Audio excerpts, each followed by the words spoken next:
Good day and welcome everyone to the Lockheed Martin third quarter 2024 earnings results conference call. Today's call is being recorded. If you would like to ask a question, please press 1 then 0. We ask that you please limit yourself to one question and re-queue for a follow-up, time permitting. At this time, for opening remarks and introductions, I would like to turn the call over to Maria Ricciardone, Vice President, Treasurer, and Investor Relations. Please go ahead. Thank you, Steve, and good morning. I'd like to welcome everyone to our third quarter 2024 earnings conference call. Joining me today on the call are Jim Taiclet, our Chairman, President, and Chief Executive Officer, and Jay Malave, our Chief Financial Officer. Statements made in today's call that are not historical facts are considered forward-looking statements and are made pursuant to the safe harbor provisions of federal securities law. Actual results may differ materially from those projected in the forward-looking statements. Please see today's press release and our SEC filings for a description of some of the factors that may cause actual results to differ materially from those in the forward-looking statements. We've posted charts on our website today that we plan to address during the call to supplement our comments. These charts also include information regarding non-GAAP measures that may be used in today's call. Please access our website at www.lockheedmartin.com and click on the Investor Relations link to view and follow the charts. With that, I'll turn the call over to Jim. Thanks, Maria. Good morning, everyone, and thank you for joining us on our third quarter 2024 earnings call.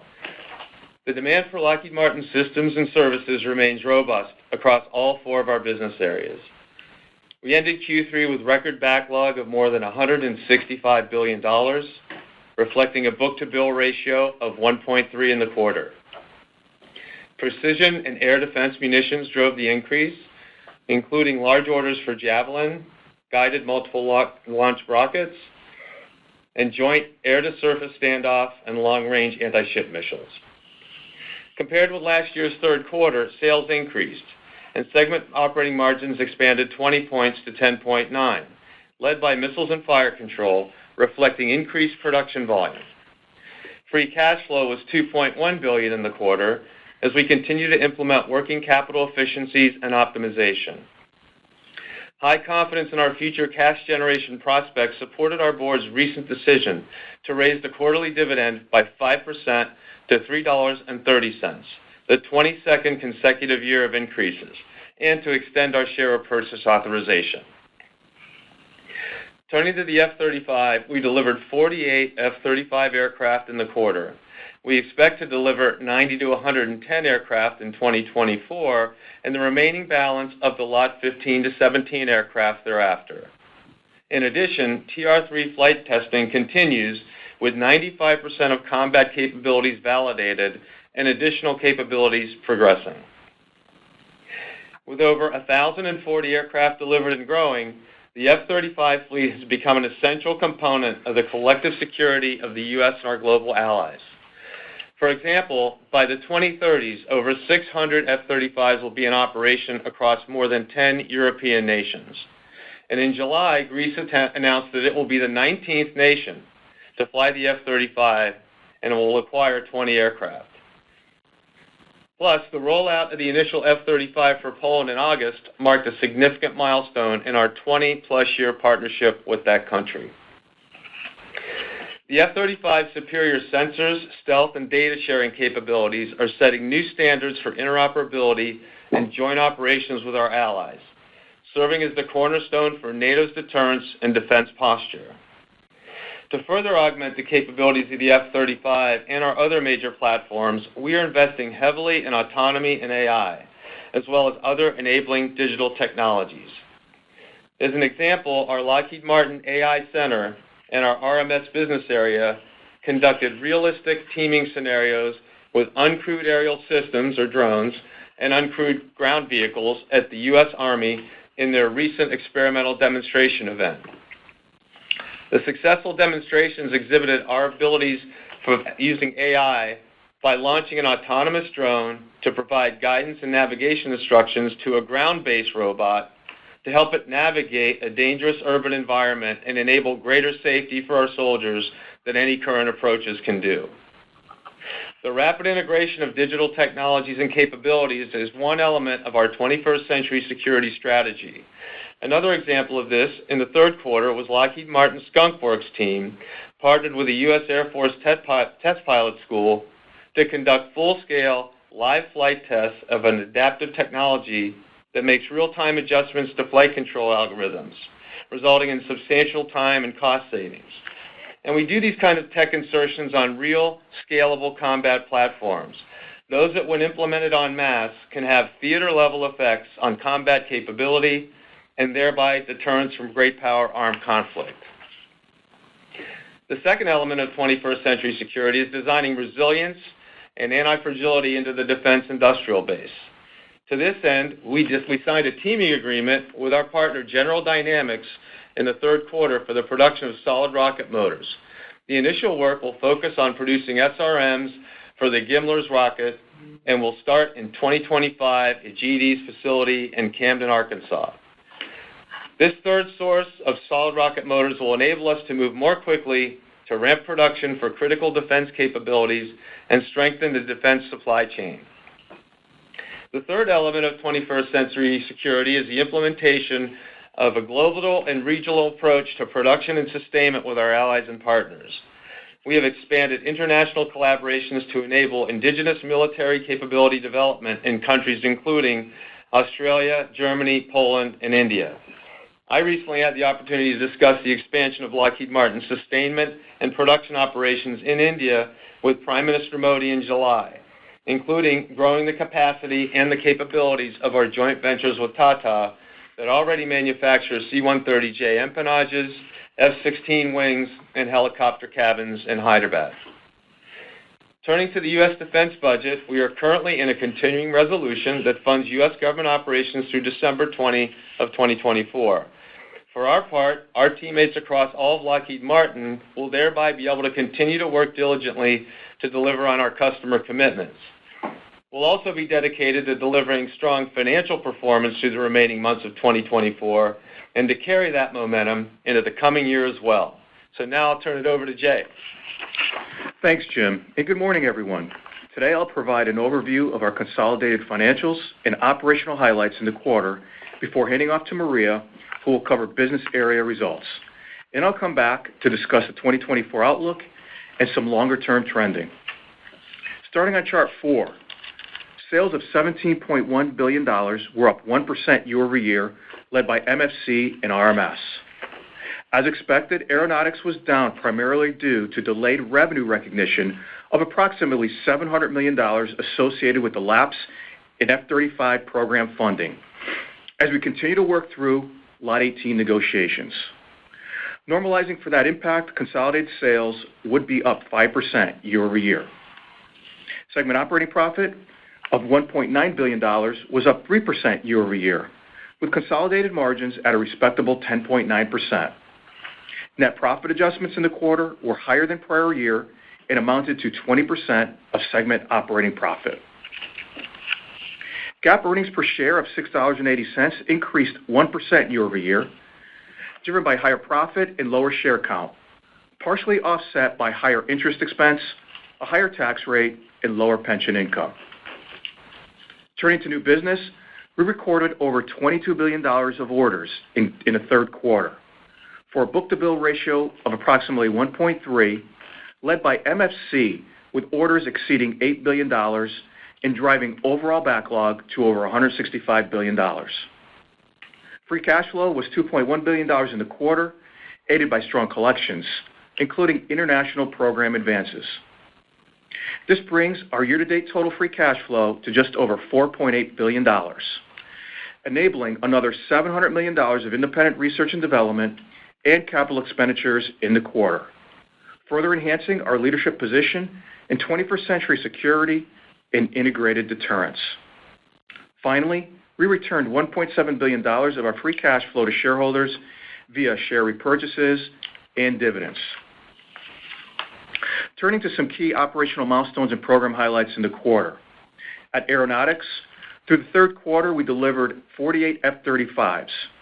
In addition, the team continues to make progress towards Tech Refresh 3 combat capability, with incremental milestones on track for completion in the fourth quarter.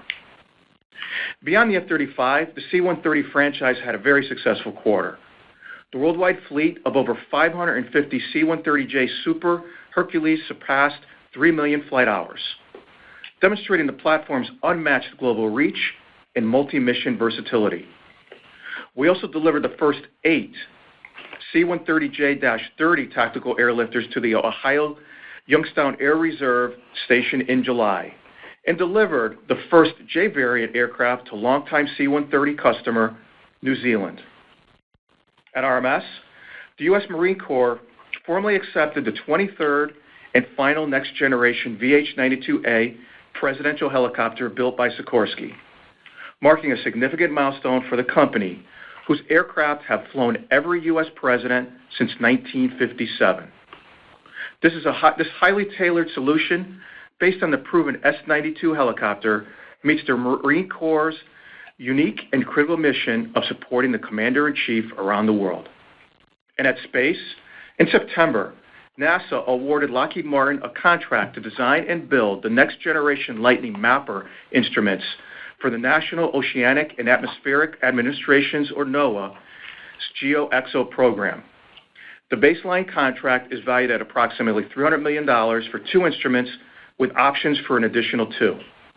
This award follows on the GeoXO award we received in June to design and build the core NOAA spacecraft constellation. This continues our long tradition of designing and building weather and environmental spacecraft, including many Earth observation instruments. I'll stop here and hand it over to Maria to talk more about the business area financials. Thanks, Jay. Today, I'll discuss third quarter year-over-year results for the business areas. Starting with Aeronautics on Chart 5. Third quarter sales at Aero declined 3% year-over-year, primarily driven by lower F-35 volume due to delays in the Lot 1819 contract negotiations that Jay previously mentioned. Partially offsetting that headwind with higher volume at C-130 and the continued production ramp on the F-16 program. Segment operating profit decreased 2%, with lower volume and unfavorable mix being partially offset by higher profit booking rate adjustments, mainly due to a favorable adjustment related to a legacy C-5 claim. With the F-35 surpassing 1,000 aircraft deliveries this quarter, I'd like to highlight a few other notable items from the other major platforms. More than 2,600 C-130 aircraft have been delivered to 63 nations, with more than 550 J variants delivered to 22 countries, and Egypt set to become the 23rd. And the F-16 has delivered more than 4,600 aircraft to 27 countries over the past 50 years. Turning to Missiles and Fire Control on Chart 6. MFC had another solid quarter, with sales up 8% year-over-year, driven by production ramps on precision fires programs within the Tactical and Strike Missile segment, primarily Guided Multiple Launch Rocket System, GMLRS, and Long-Range Anti-Ship Missiles, LRASM. Segment operating profit increased 15% year-over-year due to the higher volume and the higher booking rate profit adjustments, primarily at PAC-3, while margins were again solid at 14.4%. MFC's book-to-bill ratio in the quarter was a strong 2.7, leading to another record backlog, now over $40 billion, driven by continued global demand. In the quarter, the U.S. Army awarded the largest single-year production contract for Javelins and related equipment, worth $1.3 billion to the Javelin joint venture, as well as a $4 billion contract for GMLRS. The Air Force awarded an over $3 billion multi-year large lot procurement contract for JASSM-LRASM, providing a key anti-fragility measure to increase industry resilience and ensure operations can be ramped more quickly going forward. Shifting to Rotary and Mission Systems on Chart 7. Sales increased 6% in the quarter to $4.4 billion, primarily driven by higher volume at Integrated Warfare Systems and Sensors on radar programs, as well as the Canadian Surface Combatant program. Sikorsky programs also saw higher volume, led by CH-53K, Black Hawk, and Seahawk. Operating profit was comparable to the prior year, with higher volume being offset by lower profit booking rate adjustments. Finally, at Space on Chart 8, sales decreased slightly year over year. The reduction was driven by lower volume at commercial civil space, primarily on the Orion program, partially offset by higher volume at strategic and missile defense on our strategic reentry programs. Operating profit increased 5% compared to Q3 2023, driven by favorable mix, partially offset by lower equity earnings from United Launch Alliance, ULA. Recently, Space was awarded a contract to continue nearly 70 years of partnership between the U.S. Navy and Lockheed Martin through the Fleet Ballistic Missile FBM program, a key component of our nation's strategic deterrence. Under the contract, we will provide Trident missile production support and reentry system hardware, as well as operations and maintenance to support the readiness and reliability of the missile systems. FBM will continue to be a growth driver for Space for years to come. Now I'll turn it back over to Jay to wrap up our prepared remarks. Thanks, Maria. All right, turning to Chart 9 and our outlook for 2024. With 1 quarter remaining, we've shifted to approximate point estimates that reflect increased expectations for sales, segment operating profit, earnings per share, and free cash flow. We've slightly reduced our share repurchase target for the year to approximately $3.7 billion, primarily due to the redeployment of capital to the Terran Orbital acquisition. All told, we still expect to return greater than 100% of free cash flow to shareholders in 2024 via repurchases and dividends. Quickly stepping through the other metrics, we estimate sales of approximately $71.25 billion, reflecting growth of 5% over 2023 as our backlog continues to convert across the portfolio. We're also increasing the segment operating profit expectation driven by the higher sales volume to approximately $7.475 billion. And we continue to anticipate consolidated segment operating profit margins of approximately 10.5%. Moving to earnings per share, we're increasing our forecast by 30 cents from the prior midpoint to approximately $26.65. Primary drivers of the change are incremental profit of about 17 cents, with other below-the-line items and taxes bringing in an additional 13 cents. And lastly, on free cash flow, we now estimate approximately $6.2 billion for the year, up slightly from the prior midpoint, while absorbing the unfavorable impact of the recent F-35 Lot 15 to 17 aircraft delivery settlement, which we estimate will be approximately $600 million in 2024, with expected recovery over the next few years. Before I talk about trending, I'd like to reiterate a few key assumptions regarding our 2024 outlook. First, we expect F-35 Lot 18-19 to be awarded this year, maintaining program funding and continuity. We continue to make progress in negotiations towards a contract that secures our mutual goals of delivering advanced fifth-generation fighter capability to our services. Should the negotiation timeline extend beyond year-end, the financial impact would be one of timing. We could see about 3% or $2 billion of our sales shift into 2025, along with associated impacts to profit and about $1 billion of free cash flow. The second key assumption is that we continue to anticipate $325 million of full-year losses on the MFC classified program. That said, we will continue to assess facts and circumstances that could lead to the recognition of additional losses in the year. And third, this outlook does not assume any pension contribution in 2024. All right, so let's shift now to the outlook beyond 2024, and I'll provide a multi-year framework on Chart 10. To start with, our record backlog position provides a strong foundation for sustained top-line growth over the coming years.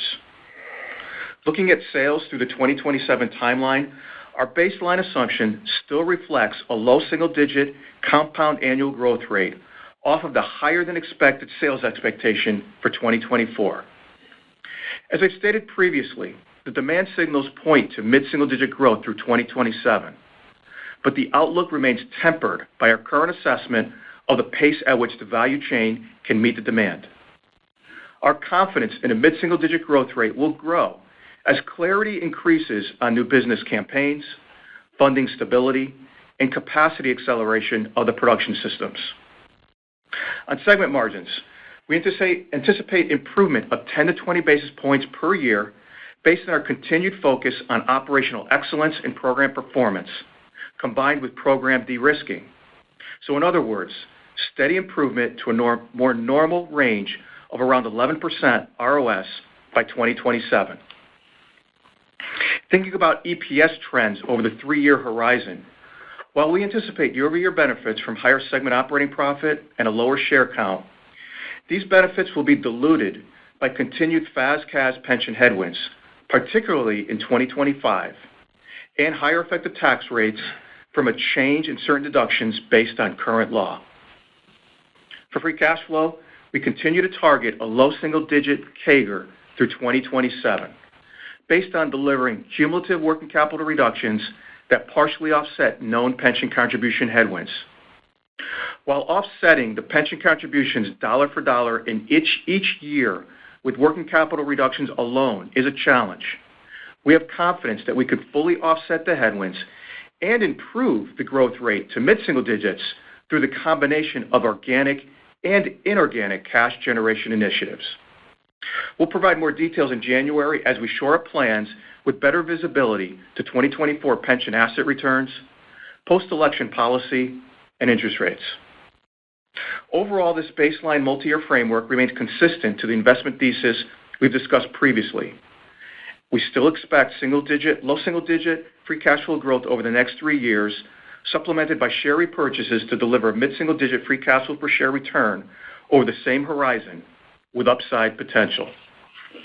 So in summary, on Chart 11, the performance year-to-date gives us confidence to raise the full-year outlook for 2024 and in our ability to deliver solid sales and free cash flow growth over the next few years. At the same time, we continue to invest in digital transformation capabilities and innovative technologies that will help differentiate our mission solutions for customers. And we remain focused on operational execution to deliver on our commitments and long-term value for our customers and shareholders alike. With that, Steve, let's open up the call for Q&A. We will now begin the question and answer session of today's conference. If you have not pressed the 1-0 and you wish to ask a question, please press 1, then 0 now on your touch-tone phone. You will hear an annunciator indicating you have placed yourself in queue, and you may remove yourself from queue at any time by depressing the 1, then 0 again. If you are using a speakerphone or Bluetooth, please pick up the handset before pressing the numbers. Once again, if you have a question, please press 1, then 0 at this time. Our first question will come from the line of Ron Epstein of Bank of America. Please go ahead. Yeah, thank you. Good morning, Jim and Jay. Good morning, Ron. Maybe circling back on some of your prepared comments, Jim. When we think about the current situation in kind of the tactical fighter world, where it seems the Air Force is giving a rethink to NGAD, the system, what it should be. You mentioned some of the work you guys are doing on AI and drones. If you look at how Increment 1 of CCA was awarded to maybe, non-usual companies, right, and kind of new players.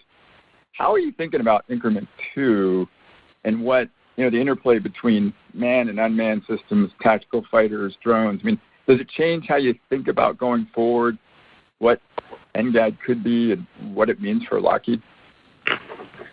Sure, Ron. We're preserving our optionality based on what the U.S. government and services determine to be their strategy for tactical fighter deployment over the next, 20, 30 years. And so part of that strategy is, having our skunk works continue to develop technologies that could be implemented for a sixth generation tactical aircraft that's a step, function above what the F-22 and F-35 can do today. So we are investing time, talent, and energy into that in Skunk Works, which is, in this setting, all we can really say about that. The second piece of it, though, is the crewed-uncrewed teaming element of whether it's NGAD or F-35 plus a CCA, if you will, or multiple CCAs. We're already working that out, too. We've developed a pod that will enable the F-35 to control, even today, CCAs, if you will. And we have a flight control system and a communication system in development that will enable that as well. And that could be converted, I think, to F-22 as well. So we are working both of those elements. But the key part of it is you still got to have volume. And I'm an ex-Air Force pilot myself. We have to be able to meet the J-20, which is the Chinese combat tactical aircraft, 5th generation as well, with enough numbers in the Pacific, or at least field enough numbers of, it's F-35 and F-22 now is the only really competitive jets against the J-20 1-to-1. We have to field enough of those aircraft in a short enough time frame to maintain an effective deterrent in the Pacific. And the Russians are also developing, 5th generation aircraft as well. So the threat will emerge in Europe too. So we got to have volume to start with on 5th gen. We need to be able to bring autonomy and the CCA concept into 5th gen and 6th gen if there is one. So we're keeping all of those avenues open, and we're investing really in all three. Again, to preserve the optionality for the defense industrial base and our partners to be able to deliver on which of those strategies or what combination that the U.S. government decides to pursue. And I'll just add, Ron, in our outlook, the multi-year outlook that I gave you, that accounts for and assumes that we'll have significantly incremental investment in areas such as autonomy, AI, crewed-uncrewed teaming, and command and control systems. Yep. So we feel that our investment is going to the right places as these platforms and systems evolve. Yeah, and as far as increment 2 on the CCA, Ron, the way it's been described to us is increment 1 was proof of concept, more of an experimental kind of approach. Increment 2 is going to be targeted to be fieldable, combat-ready, scalable design and production of the uncrewed teaming half of the system. So we are fully dedicated to that. Like I said, we have Skunk Works working on both the parent and the child, if you will, when it comes to all CCA concepts. And increment 2 is going to be really where we're, I think, most competitive, because we can show that we can control these vehicles with today's technology already at scale. So we're going to be eager to compete for that. Our next question comes from the line of Sheila Kahyaoglu of Jefferies. Please go ahead. Good morning, Jim and Jay. Jay, maybe one for you. Maybe if we could go to slide 10.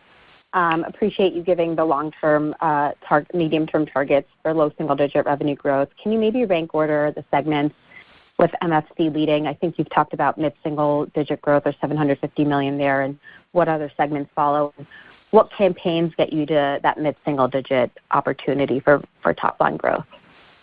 Yeah, sure. Thank you, Sheila, and good morning. You kind of nailed it in your question. The leader of growth will be MFC over this time period through 2027, and I would put them at the high single-digit clip very comfortably based on the backlog that they have today and the visibility we have to incremental orders. The other three business areas in this framework, at least starting off with this low single-digit, the rest of them will be in this low single-digit framework pretty kind of consistently. Now, how do we go from a low single-digit to a high single-digit? Quite frankly, a lot of that opportunity is already sitting in the backlog. If the system can convert, and I'd say the entire enterprise, so it's not just supply chain, it's our operations as well, can convert on that backlog quicker. And we did see this in 2024. If you recall, we came into the year thinking that we would grow low single-digit, and we converted that and changed it to 5% growth here in 2024.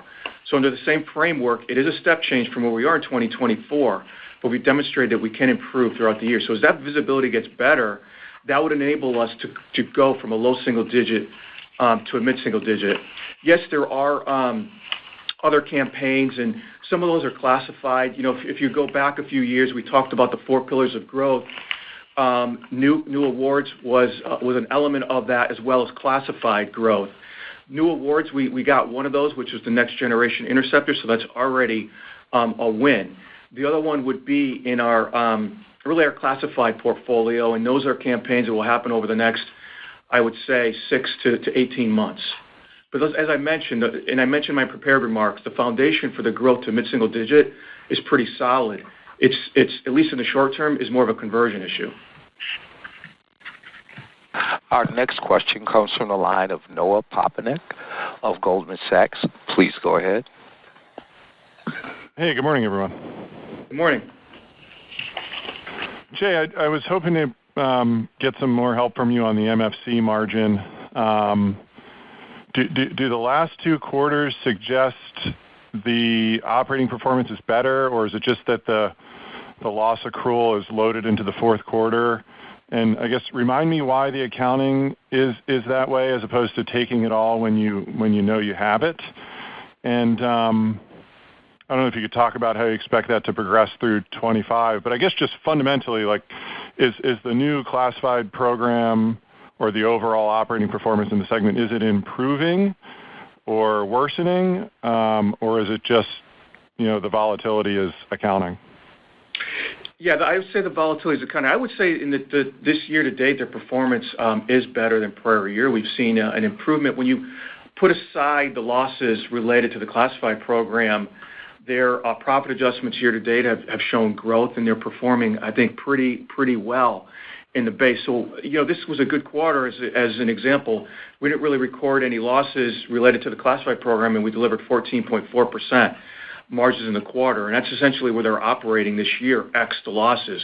You got it right as far as timing. We would expect, we recorded $100 million in the first quarter, so that would say that about $225 million will record, or what's included in our guidance for the fourth quarter.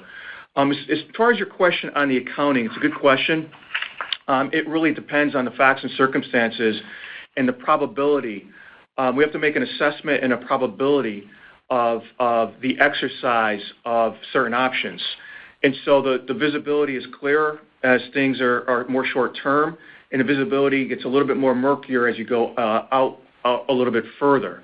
So you have to make assessments of similar facts, some facts such as customer interactions that we have, their intentions, visibility to funding over a longer period of time. The performance of the system is one, and how we're doing from a testing perspective.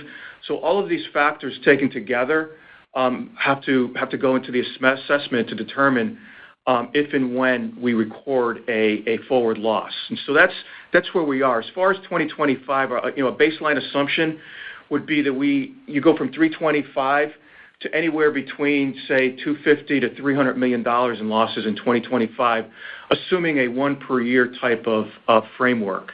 As I mentioned in my prepared remarks, we have to take another look at whether or not there will be additional losses that have to be recognized early on, to your question. And again, that's a really quarter-to-quarter assessment that we have to make.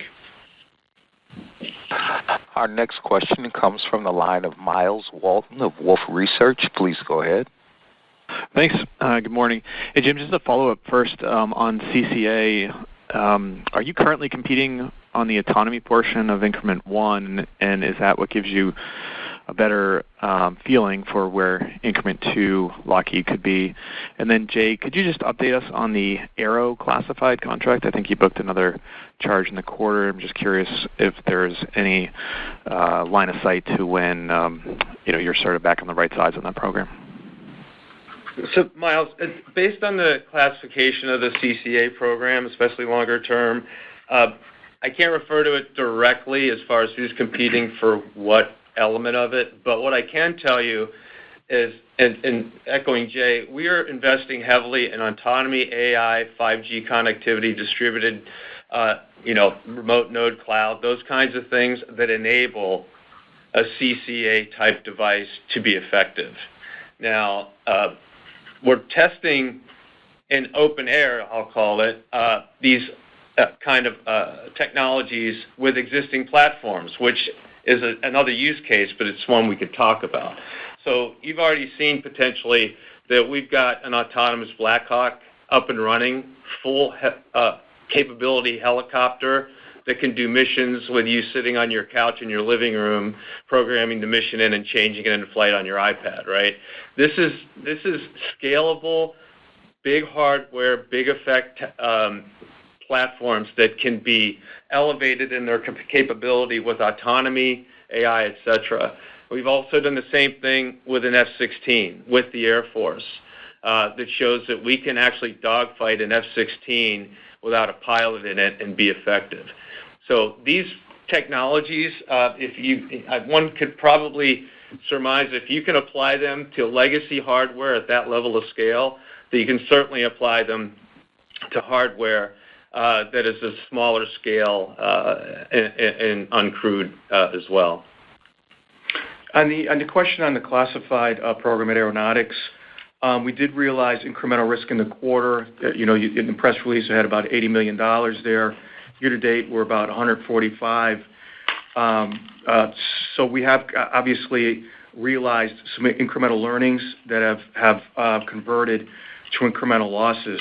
It's a classified program, so I can't really talk too much about what it is. But what I can tell you is that we are essentially meeting our schedule objectives, albeit at a higher cost. And I would say the cost is really a function of the aggressive pricing that we bid originally. And so as we recalibrate, we are kind of keeping an eye on our cost. We'll do continuous reviews as you would expect us to do, and we'll have another review here in November with the team so we can go back and understand and pressure test the risk management plan. But it's not just an oversight function. I think it's incumbent upon us as a leadership team to not only provide the oversight, but also make sure that we're providing the tools and the resources to make sure they're successful. This program will be managed as a whole team, and we're all in it together. And, as I mentioned on the cost, it's, again, it was bid aggressively. Jim and I have been pretty firm over the past few years that we're really reining in those practices, and we really haven't seen any of those since that time. And so, we've got a contractual commitment that we've got to meet, and we will meet, and we'll manage this program as best as we possibly can. And I think part of what we're trying to do is change the trajectory, drive towards better outcomes, while at the same time deliver the mission capability that we've contracted to give our customer. And Miles, I can speak to one command and control system that we have demonstrated because it was in open space. Recently, the Air Force Air and Space Force put on its sort of annual gathering, if you will, outside of Washington D.C. And it's a bit of a trade show setup, so it was public. We were demonstrating to customers there in open space, again, not classified, our ability to use that iPad technology to control 8 CCAs off an F-35 flight control and comm system. So we've already shown that out in the open, but again, that's technology we've been working on for literally a decade or two at Skunk Works. Our next question comes from the line of Doug Harned of Bernstein. Please go ahead. Good morning. Thank you. Morning. On F-35, you said that you expect a lot, you don't know for sure, but the Lot 18 and 19 negotiations hopefully will be completed in Q4. Tech Refresh 3, you're 95% through. Now, what I'm trying to understand are really two things. A lot of times you can have 5% left on something. This has been going on a long time, getting Tech Refresh 3 done. How do we get confident that you're going to get there in Q4? And does this have an interplay with the Lot 18 and 19 negotiations? Because if I can just ask separately, we're trying to understand what the cash implications are in 2025 if you get all this done, or perhaps if it slips. So, Doug, it's Jim. I'll start off. I want to lay out the fundamental framework of the F-35 program, and then I'll turn it over to Jay for some of the cash flow impacts and expectations in the financial results of that. So first of all, just to reiterate, there's a very important distinction between the F-35 production system and how we book revenue and profit on the production system versus the event of final aircraft delivery, which is actually fairly small proportion of the revenue and profit that an F-35 aircraft generates for industry, right? So that important distinction. Now, there's two current program conditions that you touched on that affect both of these outcomes, right? So what I want to also emphasize is both of the outcomes are not necessarily economic value outcomes. They are timing-related outcomes. So there's a time value of money aspect of it, but the economic value of an F-35 that's delivered out of the system is not much affected, if you will, by these two issues, but the timing is affected. So let me just start with TR-3 software finalization. So that's one of the conditions that we're managing through with the F-35 program and how that affects the delivery schedule. So about a year and a half ago, we had conversations, and I did personally, about a Release 1 and a Release 2 concept. The government calls that truncation, but that's really what the concept is, like we would do in tech or telecom. We're going to do a Release 1 of software. We're going to work through the discovery of that, and then when that is ready, we will be able to have an initial product. And the initial product is TR-3, which is capable of doing unit stand-up, basing operations, and training at operating Air Force and Navy and Marine bases, as well as our allies, with the TR-3, I'll call it, again, Release 1 software in it. You can fly the jet, you can practice basic and advanced fighter maneuvers, you can deal with, develop tactics in your squadron, and you can train your maintainers on how to do this new aircraft. So if you're swapping out an F-15 squadron to an F-35 squadron, the maintainers actually need to get their hands on the planes just as much as the pilots do, and then make sure all the tooling and everything is working for them. So the Release 1 is what's being delivered now. That was the 48 in the third quarter. They all have Release 1. You can fly the jet. What it doesn't have are some of those incremental software validations that show that all combat systems and all weapons will be able to be effectively deployed because the testing program and flight test and bench test has been completed, and we get a certification of reliability for that weapon, for example. There are a lot of test points there, and those test points are going to be developed not just in the fourth quarter, but they're going to be developed over the course of 2025 as well. Because when I say a weapon, is it an AMRAAM? Is it an AIM-9? What weapon are we talking about? There's literally dozens of weapons, and there are multiple test points on things like distributed after system, et cetera. So this is a complex path to what I'll call Release 2. That's the full-up combat capability. And as we work through those capability certifications individually, there'll be diminishing CAT withholds along the way as those flight tests are completed and the certifications happen. Jay can kind of aggregate that for you in a minute. But that's how this part of the program works on a fundamental basis. So we feel that our projection of, in 2024, 90 to 110 deliveries out of that process into Release 1. In 2025 and beyond, 180 deliveries a year of F-35. Now, those are going to be a mix of those coming off the line, brand new, and those that are parked. So the 180s will be a mix of those. We're working on a weekly basis right now to prioritize specific aircraft deliveries, literally one at a time. Does one go to the Dutch Air Force first and the Marines second? And whenever we reprioritize, which we're doing by the week based on the needs of the customer base, now we need to change the bill of materials, we'll do other things, and parked aircraft may remain when a new aircraft may come right out to the fleet. So the complexity of this TR-3 software definitization and release is going to take some time, but we will be able to deliver a mix of aircraft above the 156 production rate for the next few years. because we'll be mixing based on what the customer's looking for.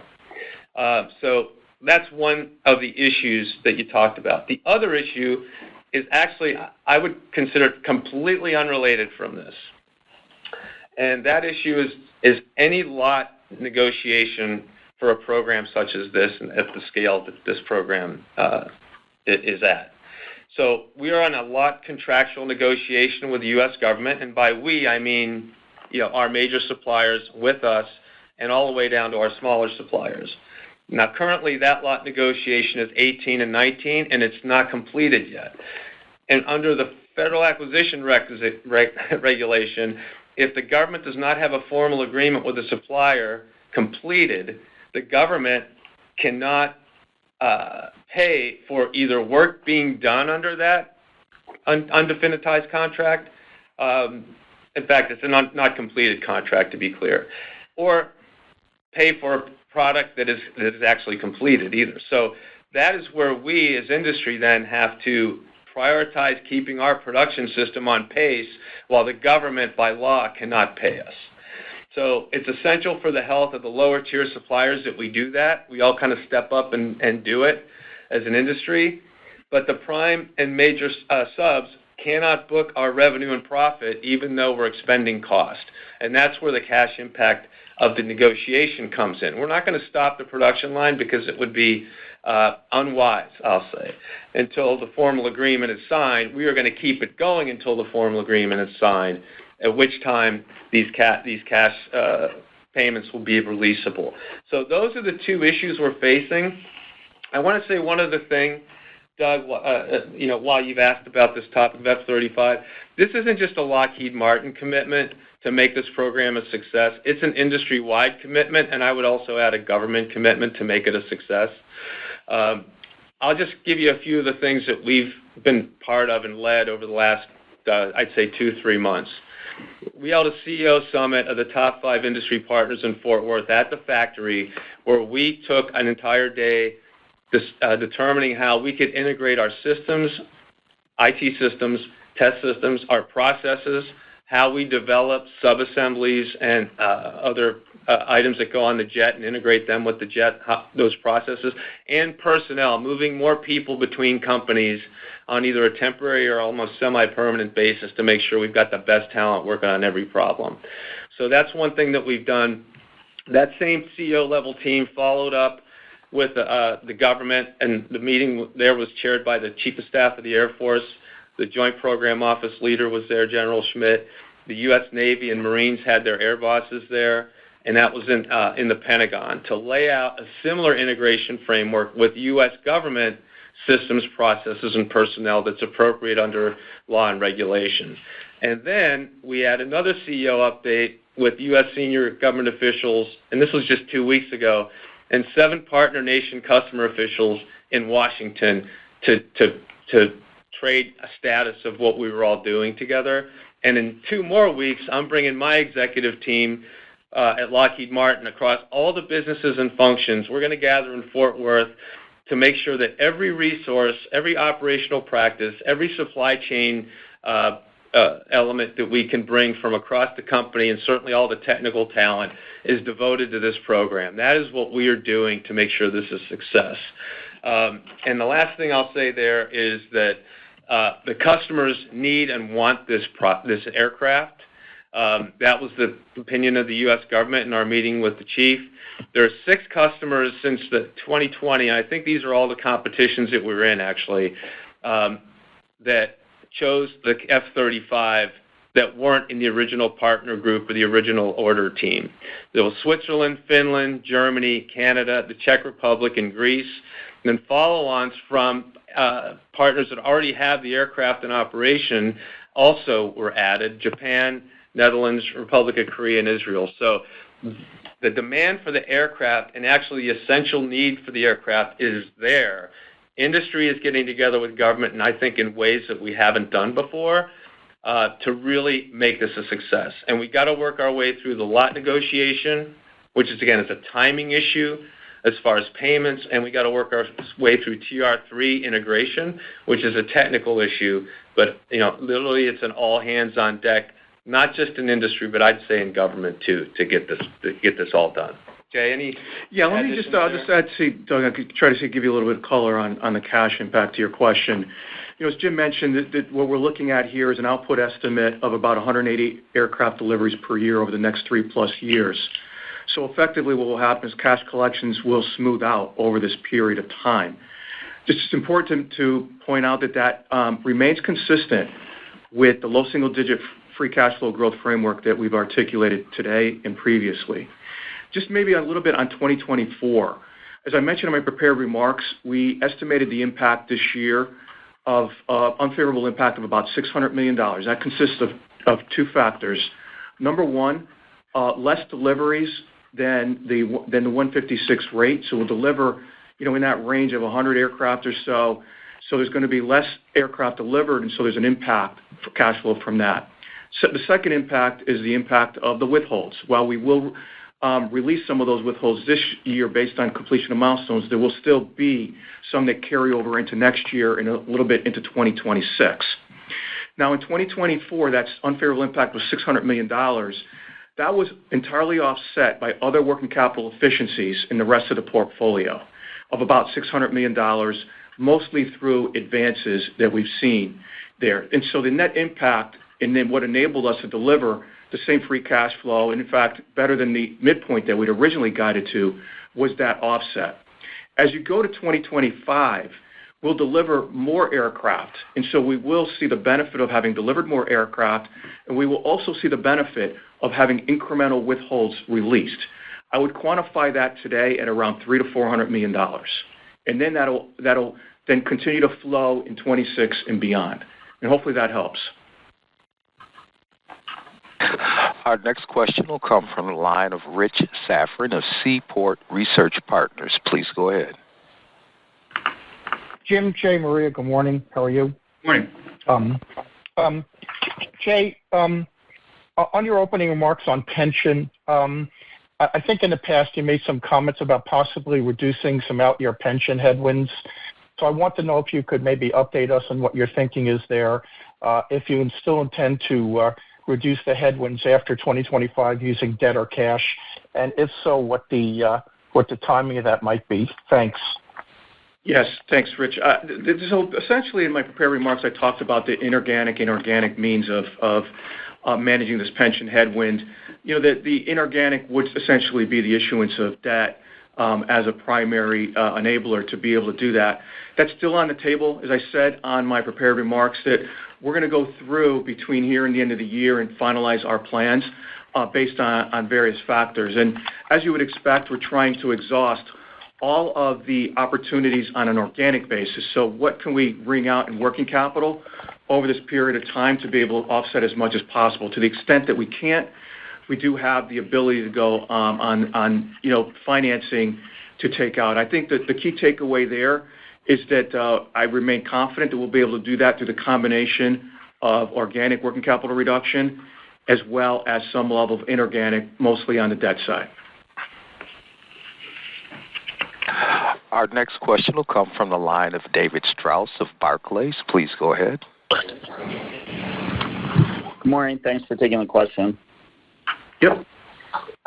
Just wanted to clarify on the longer-term framework relative to what you had said previously on 2025. I think you had talked about 2025 growth in line with 2024, which is at 5%. So is that still the case or not? I know this isn't, this is out through 2027. If you could just touch on that. And then maybe, Jim, if you could touch on progress on the solid rocket motor side of things in terms of, how that's going. Obviously, you announced this partnership with General Dynamics during the quarter as well. Thanks.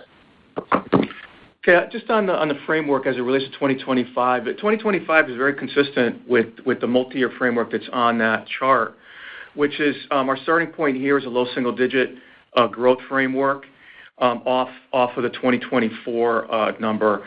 And again, it's we're looking at MFC being the driver there, kind of starting off at a high single-digit rate, and the other business areas being either flat, slightly flat, or on the up in the low single digits. And so That's really our starting point. Again, we'll give a lot more color in January as we finalize these plans.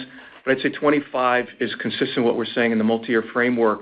And I guess just a reminder, David, and I think it applies to 25 as it does in the three-year framework.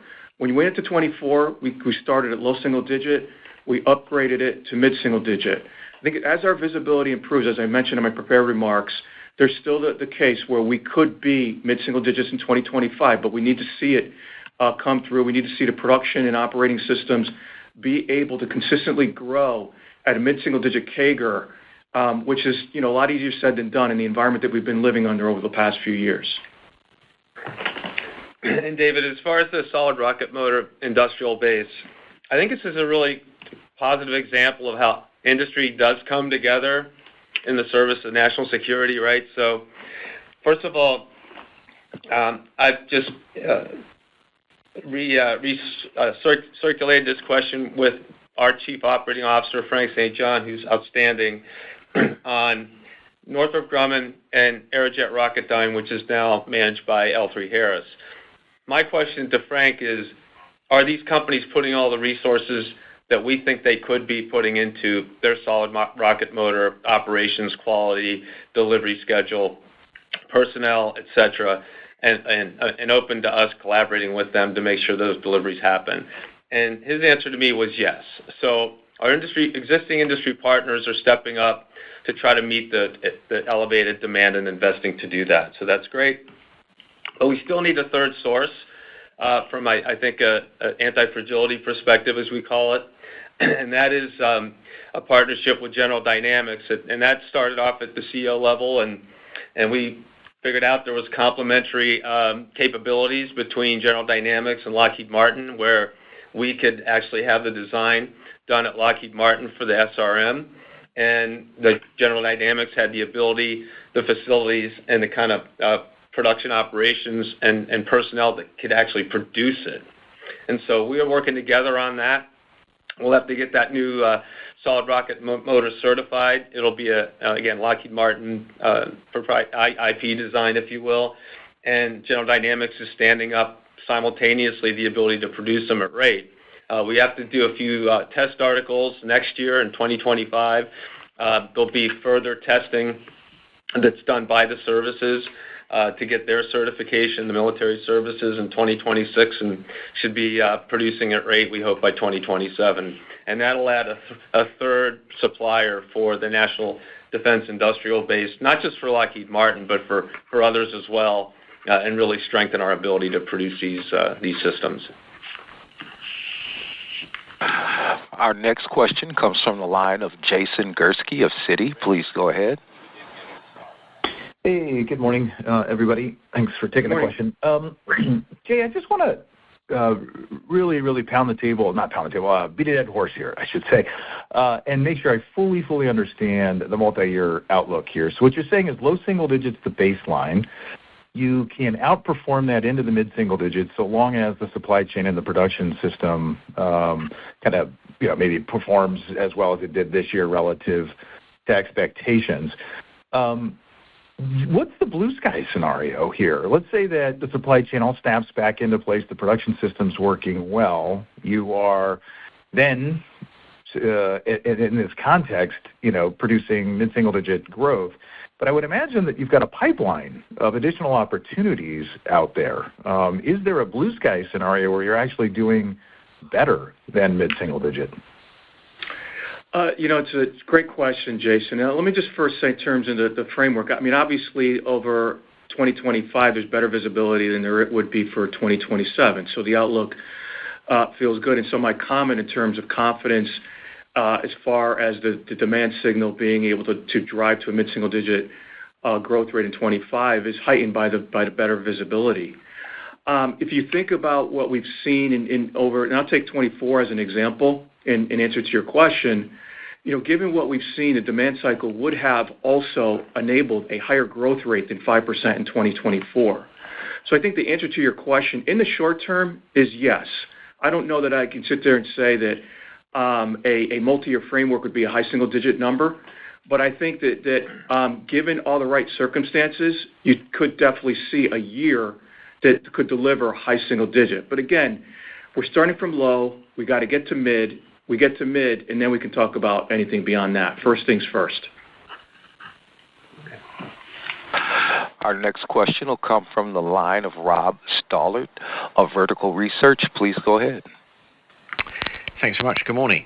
I'll keep it brief. Jay, a question on the cash situation. Can you give us an idea of just how much working capital benefit you have to get through in the next couple of years to offset pension? And just how risky is this prediction?